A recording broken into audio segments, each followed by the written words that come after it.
नमस्कार दोस्तों, स्वागत है आपका हमारे YouTube channel study point for you में। दोस्तों, पिछले वीडियो में हमने 20 प्रश्न 20 तक का देख लिया था। अब उसके आगे का जीके देखते हैं। यदि वीडियो पसंद आए तो वीडियो को लाइक करिएगा। चलिए दोस्तों, तो हमारा आज का पहला क्वेश्चन है, डायनामाइट के आविष्कारक हैं, यानी डायनामाइट का आविष्कार किसने किया था दोस्तों? तो इसका जो सही आंसर है वो है अल्फ्रेड नोबेल। इन्होंने डायनामाइट का आविष्कार किया था। चलिए देखते हैं नेक्स्ट क्वेश्चन। तो हमारा नेक्स्ट क्वेश्चन है हमारा, चंद्रमा पर उतरने वाला पहला आदमी, यानी कि दोस्तों चंद्रमा पर पहली बार किसने कदम रखा था? तो चंद्रमा पर पहली बार कदम रखने वाले व्यक्ति का नाम है नील आर्मस्ट्रांग। दोस्तों ये नाम याद रखिएगा, बहुत इम्पोर्टेंट है। नील आर्मस्ट्रांग, इन्होंने चंद्रमा पर पहली बार कदम रखा था। और जो यूरी गागरिन है दोस्तों, ये विश्व के ऐसे पहले व्यक्ति हैं जिन्होंने अंतरिक्ष में गए थे। और ये राकेश शर्मा, ये भारत के ऐसे पहले व्यक्ति हैं जो कि अंतरिक्ष में गए थे। तो इन सब का नाम भी याद रखिएगा दोस्तों। चलिए देखते हैं अगला क्वेश्चन। अगला क्वेश्चन है हमारा, अंतरिक्ष में जाने वाले पहले आदमी। वही क्वेश्चन दोस्तों, अंतरिक्ष में जाने वाले पहले आदमी, थोड़ा सा डिफरेंट है। अंतरिक्ष में जाने वाले पहले आदमी हमने पिछले क्वेश्चन में आपको बता दिया कि यूरी गागरिन है। यूरी गागरिन क्या है? अंतरिक्ष में जाने वाले पहले आदमी है। एक बार फिर बता रहा हूँ, नील आर्मस्ट्रांग चांद पर जाने वाले पहले आदमी हैं और यूरी गागरिन अंतरिक्ष में जाने वाले पहले आदमी के। और ये एलन मस्क दोस्तों, इसको तो दुनिया जानती है। ये तो स्पेस एक्स कंपनी के मालिक हैं जो मार्स पे जाना चाहते हैं, वहाँ पर जीवन बसाना चाहते हैं। चलिए देखते हैं अगला क्वेश्चन। अगला क्वेश्चन है हमारा, सबसे बड़ी हड्डी, यानी कि हमारे शरीर में सबसे बड़ी हड्डी कौन है? फीमर की, जो जांघ में होती है, या स्टेपीज, पटेला, रेडियस? तो इसका जो सही आंसर है वो है फीमर। ये दोस्तों हमारे जांघ में पाई जाती है, सबसे बड़ी हड्डी है हमारे शरीर की। और दोस्तों ये स्टेपीज, ये हमारे कान में पाई जाती है, ये सबसे छोटी हड्डी है। और ये पटेला दोस्तों, ये हमारे ठेवने पर जो कटोरी टाइप का होता है, उस हड्डी का नाम है। और आपके लिए ये क्वेश्चन रहेगा, इसको आप बताइएगा, रेडियस हमारे शरीर में कहाँ पाई जाती है? ये भी एक हड्डी का नाम है। चलिए देखते हैं अगला प्रश्न। तो हमारा अगला प्रश्न है, सबसे छोटी हड्डी होती है, यानी कि सबसे छोटी हड्डी कौन है? फीमर, रेडियस, पटेला, ह्यूमरस? दोस्तों तो हमने पिछले क्वेश्चन में ही आपको बता दिया, सबसे छोटी हड्डी जो है वो स्टेपीज है। स्टेपीज इस क्वेश्चन में हमने, इस ऑप्शन में हमने लिखा नहीं है, तो इसको भी ध्यान में रखिएगा। चलिए देखते हैं अगला क्वेश्चन।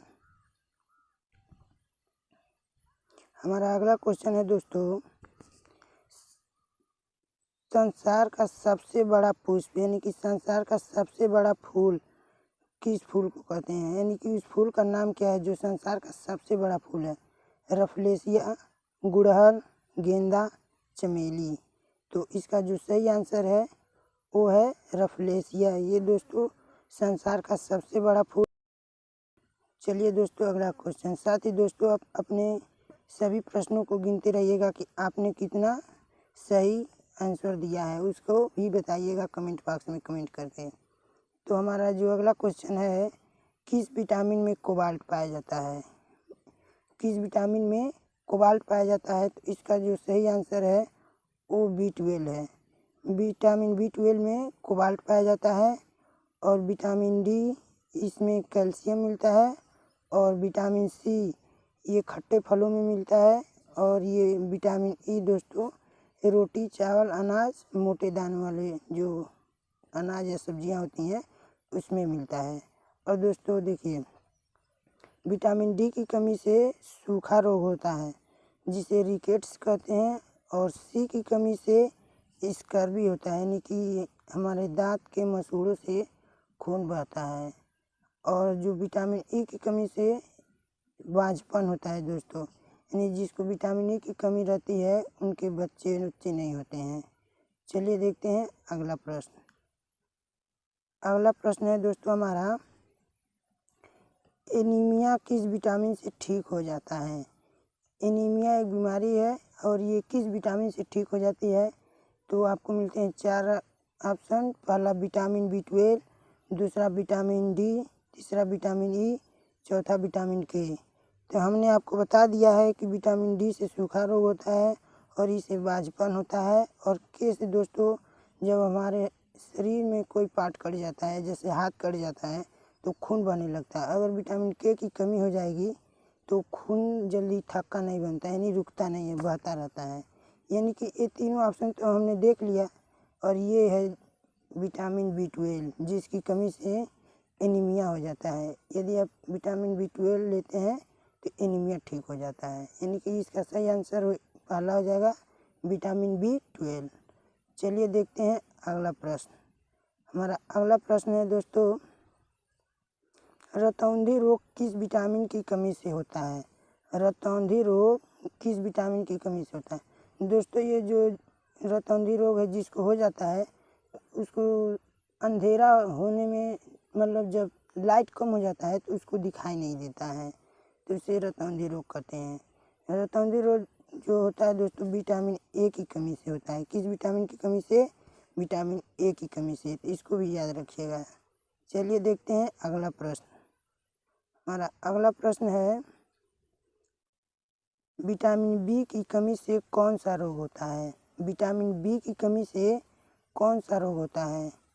बेरी, रिकेट्स, बाझपन, रतौंधी। तो डी की कमी से तो रिकेट्स होता है, और ई की कमी से बाझपन होता है, और ए की कमी से रतौंधी होता है। यानी कि विटामिन बी की कमी से बेरी होता है। इम्पोर्टेंट, बहुत इम्पोर्टेंट प्रश्न है, इसको भी याद रखिएगा। चलिए देखते हैं अगला प्रश्न। हमारा अगला प्रश्न है दोस्तों, टाइफाइड से शरीर का कौन सा अंग प्रभावित होता है? टाइफाइड से शरीर का कौन सा अंग प्रभावित होता है? आंत, गुर्दा, फेफड़ा, हृदय। तो इसका जो सही आंसर है वो है आंत। टाइफाइड में दोस्तों हमारा आंत जो होता है वो प्रभावित होता है। चलिए देखते हैं अगला प्रश्न। अगला क्वेश्चन है, रेबीज के टीके की खोज किसने की थी? दोस्तों रेबीज एक बीमारी है जो कुत्ता काट लेते हैं, मतलब जानवर, कुत्ता, बिल्ली ये सब काट लेते हैं तो रेबीज हो जाता है। तो इसकी जो टीका है, यानी कि इसके टीके की खोज किसने की? तो बताइए किसने की? पहला ऑप्शन है लुई पास्चर ने, रॉबर्ट कोच ने, अरस्तु ने, मेंडल ने। तो इसका जो सही आंसर है वो है ऑप्शन नंबर 1, लुई पास्चर ने। इन्होंने दोस्तों रेबीज के टीके की खोज की थी। साथ ही दोस्तों बता दें, जिसको रेबीज हो जाता है उसको पानी से डर लगने लगता है, वो पानी देखता है तो डरता है। और रॉबर्ट कोच जो है इन्होंने हैजा के टीके की खोज की थी। और अरस्तु को दोस्तों सब लोग जानते हैं, ये जीव विज्ञान के जनक हैं। और मेंडल ये आनुवंशिकता के जनक हैं। चलिए देखते हैं अगला प्रश्न। अगला प्रश्न है हमारा, हैजा व टीबी के जीवाणुओं की खोज की, यानी कि हैजा और टीबी के जीवाणुओं की खोज किसने की थी? अरस्तु ने, मेंडल ने, रॉबर्ट कोच ने, इनमें से कोई नहीं। तो दोस्तों हैजा व टीबी के जीवाणुओं की खोज भी रॉबर्ट कोच ने ही की थी। इसका टीका भी उन्होंने ही खोजा था, इसको, और इसके जीवाणुओं की खोज भी उन्होंने ही किया था, रॉबर्ट कोच, याद रखिएगा। अगला प्रश्न है, एक्स किरणें हैं, यानी कि एक्स किरणें कैसी किरणें हैं? तो दोस्तों ये विद्युत चुम्बकीय किरणें होती हैं। इनको चलने के लिए कोई मीडियम की आवश्यकता नहीं होती है, याद रखिएगा दोस्तों। जैसे लाइट को चलने के लिए कोई मीडियम की आवश्यकता नहीं होती है, उसी तरह से एक्स किरणों को भी चलने के लिए कोई मीडियम की आवश्यकता नहीं होती है। चलिए देखते हैं अगला प्रश्न। अगला प्रश्न है, पानी में बना हवा का बुलबुला होता है। दोस्तों अक्सर आप देखोगे, मान लीजिए ये पानी है तो इस पे ऐसे ऐसे ढेला फेंकते हैं तो बुलबुला बनता है। तो कह रहा है पानी में हवा बुलबुला होता है, अवतल लेंस होता है या उत्तल लेंस होता है या दोनों होता है या इनमें से कोई नहीं। तो दोस्तों आप देख कर बता सकते हैं कि ये बाहर की तरफ उभरा हुआ है दोस्तों, यानी कि ये उत्तल लेंस होता है। तो यानी कि ऑप्शन नंबर बी सही हो जाएगा, उत्तल लेंस होता है। चलिए देखते हैं अगला प्रश्न। अगला प्रश्न है दोस्तों, सूर्योदय से पहले सूर्य दिखने का कारण। देखिए दोस्तों, मान लीजिए ये पृथ्वी है और यहाँ पर आप खड़े हैं, ये आप हैं, चलिए मान लीजिए, और यहाँ पर हॉरिजॉन्टल ये सूर्य है, और यहाँ पर जो ऑक्सीजन रहता है वायुमंडल कई लेयर में रहता है, कहीं कम कहीं ज़्यादा। तो यहाँ से जो किरणें निकलती हैं तो उनका अपवर्तन होता रहता है, ऐसे अपने मार्ग बदलती रहती हैं और ये अभी नीचे ही रहती हैं। यानी कि देखिए ये समतल से नीचे ही रहता है, लेकिन अपवर्तन के कारण ये हमें पहले दिखाई देता है।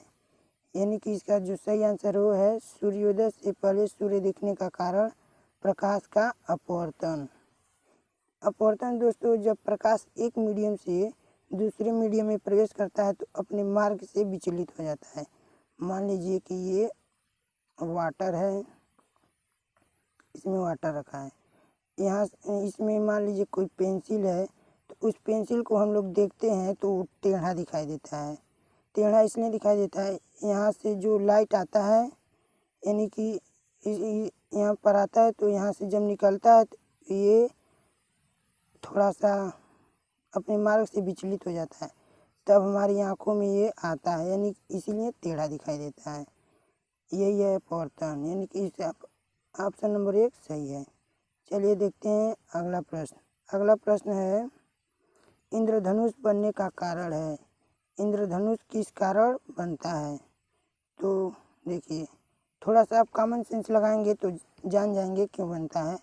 अपवर्तन या परावर्तन या दोनों या इनमें से कोई नहीं। किसके कारण बनता है? अपवर्तन के कारण या परावर्तन के कारण या दोनों या इनमें से कोई नहीं। तो इसका जो सही आंसर है वो है अपवर्तन के कारण।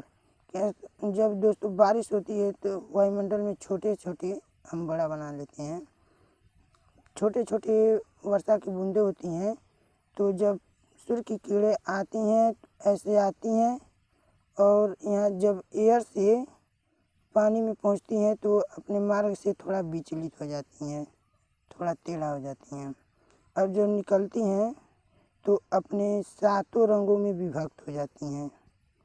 ऐसे वायुमंडल में जाकर ऐसे 7 रंगों का इंद्रधनुष बन जाता है। चलिए देखते हैं अगला प्रश्न। ये हमारा लास्ट क्वेश्चन होगा दोस्तों आज का। तो अगला प्रश्न है, ताप बढ़ाने पर किसी धवन की चाल पर क्या प्रभाव होगा? ताप बढ़ाएंगे तो दोस्तों धवन की चाल क्या होगी? बढ़ जाती है, घट जाती है, बराबर रहती है, इनमें से कोई नहीं। तो ताप बढ़ाने पर दोस्तों धवन की चाल बढ़ जाती है, यानी कि ऑप्शन 1 सही है। यदि दोस्तों वीडियो पसंद आया है तो वीडियो को लाइक करिएगा, हमारे चैनल को सब्सक्राइब करिएगा।